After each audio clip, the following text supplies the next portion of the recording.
8 बैलन डोर, समझ रहे हो? 8 बैलन डोर। लोगों के इतने ज़्यादा अपीयरेंसेस नहीं होते बैलन डोर सेरेमनी में जितने लियोनेल मेसी के बैलन डोर काउंट हो चुके हैं। जी हाँ, तो है guys and welcome back to बाइशोर ऑफ 90 और आज हम लोग बात करने वाले हैं बैलन डोर 2023 के बारे में और एक छोटा सा रिव्यू भी करेंगे हर एक डिपार्टमेंट के ऊपर। तो भाई मेसी ने जीत लिया अपना 8वां बैलन डोर। समझ रहे हो 8 बैलन डोर कितने होते हैं? क्रिस्टियानो रोनाल्डो और मेसी के बीच में अगर आप जो गैप था ना वो और ज़्यादा बढ़ चुका है। रोनाल्डो के पास है 5 बैलन डोर जो कि सेकंड बेस्ट रिकॉर्ड है अभी तक का, और मेसी हो गया है 8 बैलन डोर के साथ टॉप इस लिस्ट में। इसका मतलब है मेसी जो है उससे ज़्यादा बैलन डोर हिस्ट्री में किसी ने नहीं जीता और शायद कोई जीतेगा भी नहीं, क्योंकि मेसी जैसा 8 बैलन डोर जीतने के लिए आजकल के जो प्लेयर्स हैं ना, यंग प्लेयर्स, चाहे वो एम्बापे हो जाए, हालैंड हो जाए, बेलिंगम वगैरह हो जाए, इन सबको इंजरी से रेजिस्ट करना पड़ेगा अपने आप को, ज़्यादा से ज़्यादा अपने आप को इंजरी से बचाना पड़ेगा और एक लॉन्ग करियर उनको प्ले करना पड़ेगा, मतलब खेलना पड़ेगा ऑब्वियसली।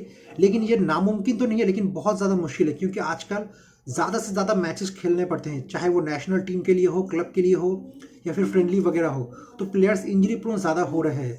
तो इसलिए ज़्यादा पॉसिबिलिटी नहीं है कि मेसी का ये रिकॉर्ड कोई और तोड़ पाएगा। लेकिन भाई बात करें अगर 8 बैलन डोर्स की, अगर आप पिछले टाइम की बात करें 2000s की, 2010s की, तो उस वक्त कहा जाता था कि अगर कोई प्लेयर बैलन डोर जीत जाता है मतलब वो वर्ल्ड का बेस्ट प्लेयर है। ठीक है, रोनाल्डिनो ने बैलन डोर जीता, रोनाल्डो ने बैलन डोर जीता, नेडवेड ने जीता, जिनेदिन जिडान ने जीता, फैबियो कैनावारो ने जीता, और भी बहुत सारे प्लेयर्स हैं जिन्होंने बैलन डोर जीता, माइकल ओवन वगैरह एक एक बैलन डोर जीता, और भी बहुत सारे प्लेयर्स हैं जिन्हें 2 जीता, 3 जीता। लेकिन इस किसी ने भी इससे पहले 4 या 5 नहीं जीता था, तो उसको किया पहली बार लियोनेल मेसी ने। 2009 से 2012 तक लगातार 4 साल बैलन डोर जीता, उसके बाद 15 में जीता, फिर 19 में, फिर 21 में, और उसके बाद 2023 में।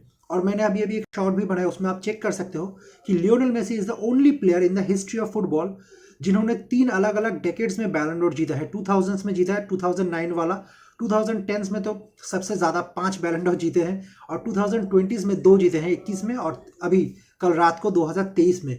और ये रिकॉर्ड भी उनके साथ ही दर्ज हो चुका है। और एक और रिकॉर्ड इसके साथ बना है, वो ये है कि first player to win a Ballon d'Or who is not even playing in Europe, यानी कि यूरोप के बाहर खेलते हुए मेसी ने ये बैलन डोर जीता है MLS में खेलते हुए, इंटर मायामी के लिए। तो MLS की हिस्ट्री में भी ये पहला बैलन डोर है उनके, मतलब पूरे टूर्नामेंट में किसी प्लेयर ने बैलन डोर जीता है। तो MLS के लिए भी बहुत बड़ी खुशखबरी है और मेसी फैंस के लिए तो है ही। और जो लोग देखो, जो लोग ये बोलोगे ना कि ये रिग्ड है भाई, मेसी रॉब्ड बोल रहा हूँ मैं, हालैंड रॉब्ड, मैं उनके लिए एक चीज़ कहता हूँ, अगर हालैंड जीतता तो भी फेयर था, डिजर्व था, क्योंकि उसने ट्रेबल जीता है, और मेसी जीता है तो ये भी डिजर्व है। क्योंकि भाई भूलो मत, वर्ल्ड कप 4 साल में एक बार आता है, ठीक है, और कोई गारंटी नहीं है कि अगर आप एक बार वर्ल्ड कप खेल लो तो अगला वर्ल्ड कप भी आप खेलोगे। आप इंजरी के कारण मिस कर सकते हो, आपका फॉर्म डिप हो सकता है, तो आप टीम में भी नहीं शायद हो सकते। तो इसके चलते वर्ल्ड कप काफ़ी ज़्यादा इंपॉर्टेंट है और इसका सिग्निफिकेंस काफ़ी ज़्यादा माना जाता है। और वर्ल्ड कप में मेसी का परफॉर्मेंस सबको पता ही है भाई, गोल्डन बॉल मिला था, साथ में हर एक नॉकआउट गेम में मेसी ने, ग्रुप स्टेजेस में तो गोल मारा ही था, नॉकआउट गेम्स में चाहे वो राउंड ऑफ 16 हो, क्वार्टर्स हो, सेमीज और फाइनल में तो 2 गोल प्लस पेनल्टी शूटआउट में पेनल्टी भी मारा था एम्बापे के बाद जाने के बाद। तो इसी के चलते मेसी ने जो ये अवार्ड जीता है वो फुल्ली डिजर्व था और सभी ने एक्नॉलेज किया है लियोनेल मेसी को। इवन ऑपोजिशन टीम, आप एम्बापे का भी देख लो भाई, इंस्टाग्राम स्टोरी उठा के उसने भी मेसी को मतलब ग्रीट किया ऑब्वियसली। तो इससे पता चलता है जो रिस्पेक्ट है यंग प्लेयर्स का मेसी के लिए वो और ज़्यादा बढ़ चुका है आफ्टर दिस बैलन डोर। पहले भी था लेकिन और ज़्यादा ग्रेट हो चुका है, और लियोनेल मेसी ने तो बैलन डोर जीत लिया। बैलन डोर का जो फेमिनी वर्जन है, यानी कि जो फीमेल्स को जो दिया जाता है फुटबॉलर्स को, वो वाला यहाँ जो बैलन डोर है वो जीता है यहाँ पे बार्सिलोना के आइटाना बॉनमाटी ने, FC बार्सिलोना और स्पेन के जो प्लेयर हैं उन्होंने इसलिए जीता है क्योंकि उन्होंने इस साल वर्ल्ड कप जीता था, फीमेल जो फीफा वर्ल्ड कप था, चैंपियंस लीग जीता था, ला लीगा भी जीता था, फीफा बेस्ट का अवार्ड भी जीता था, तो वो डिजर्व करती थी। कोई ऐसा मतलब कोई आप दोहरा नहीं है इसमें। और साथ ही साथ बार्सिलोना का जो फेमिनी टीम है वो था female team of the year, मतलब जो पिछला सीजन था उस सीजन का बेस्ट फीमेल टीम या फेमिनी टीम आप बोल सकते हो, उसका अवार्ड उनको मिला है।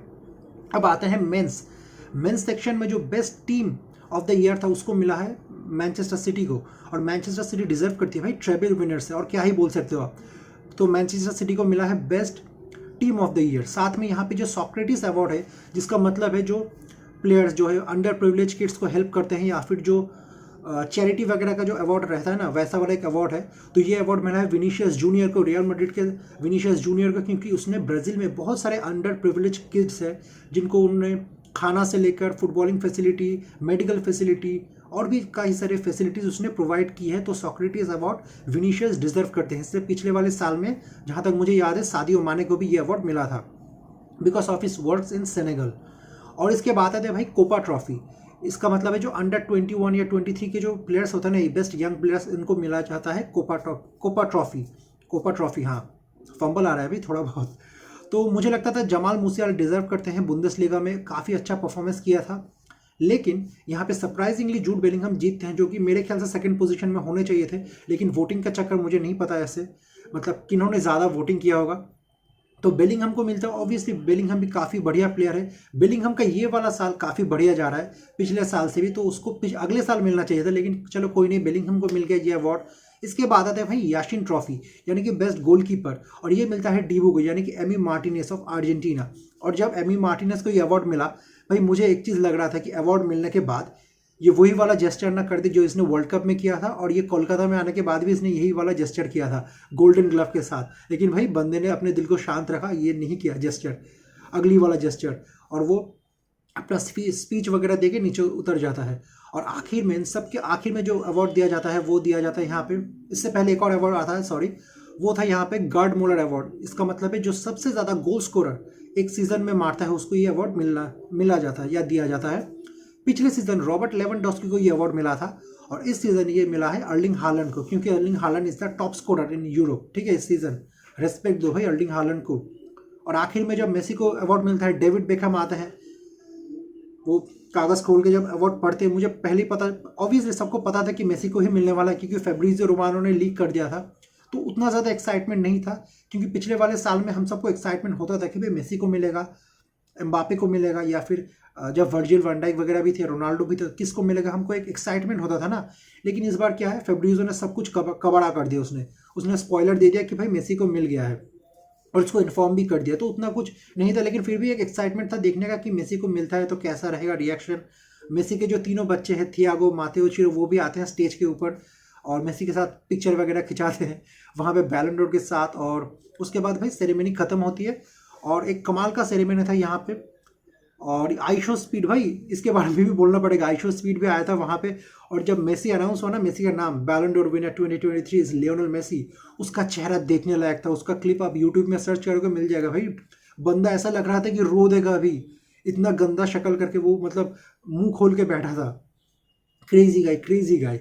तो भाई ये तो था बैलन डोर। मेसी ने हिस्ट्री क्रिएट कर दिया, 8 बैलन डोर जीत लिए।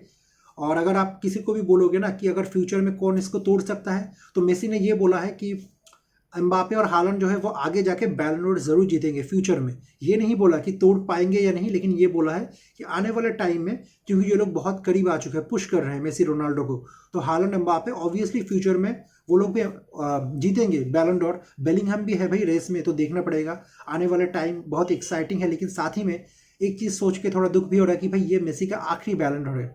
हम सबको पता है deep down in our heart that as a Messi fan, as a Argentina fan, हमको पता है भाई कि मेसी कोपा अमेरिका के बाद शायद रिटायर कर जाए अगले साल, तो हमको ज़्यादा मेसी को देखने नहीं मिलेगा नेशनल टीम के साथ। तो अगर हम MLS का साथ, मतलब उसका परफॉर्मेंस जितना भी अच्छा हो, उसके ऊपर उसको बैलन डोर तो नहीं दिया जाएगा फ्रांस फुटबॉल की ओर से, नौवा बैलन डोर। जो भी करना होगा उसको कोपा अमेरिका जीतना पड़ेगा अगले साल, तो शायद एक चांस बन सकता है आउटसाइड कि बैलन डोर वो जीत सके या फिर टॉप 3 में आ सके। तो देखते हैं भाई, आने वाला फ्यूचर काफ़ी एक्साइटिंग है। और भाई यही था आज का वीडियो, एक छोटा सा रिव्यू या रिएक्शन बोल सकते हो बैलन डोर 2023 के ऊपर। वीडियो अच्छा लगा हो तो वीडियो को लाइक करना मत भूलना, और चैनल को सब्सक्राइब जरूर कर लेना। तो मिलते हैं बहुत जल्द अगले वीडियो में, तब तक के लिए goodbye and peace out.